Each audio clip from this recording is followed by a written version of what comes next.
Hello বন্ধুরা, তো দেখো লক্ষ্মী পুজোর দিন লক্ষ্মী ঠাকুরের পুজো হচ্ছিল, তাই তোমাদের সঙ্গে সেই ভিডিওটাই শেয়ার করলাম। তোমরা দেখতে থাকো ভিডিওটা, আশা করি তোমাদের ভালো লাগবে।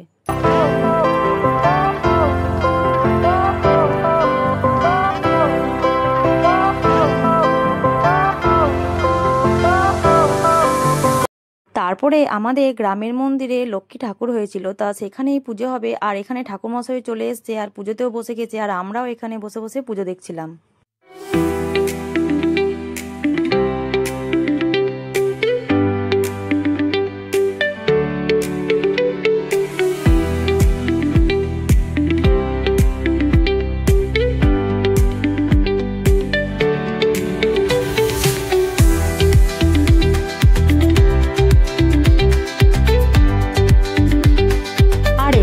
যজ্ঞ হবে, তাই ঠাকুরমশাই সবকিছু রেডি করে নিচ্ছিল। আর এখানে দেখো কত সুন্দর কাঠগুলো সাজিয়েছে, আর এখানে যজ্ঞের আগুনটা খুব সুন্দর জ্বলছিল।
তারপরে আমাদের গ্রামের লোকজনদের খাওয়ানোর জন্য এখানে খিচুড়ি রান্না করা হয়েছিল। তো এখানে তো রান্না কমপ্লিট হয়ে গেছে, এবার সবাইকে খাওয়ানো হবে। তো এখানে সবাই খেতেও বসে গেছে।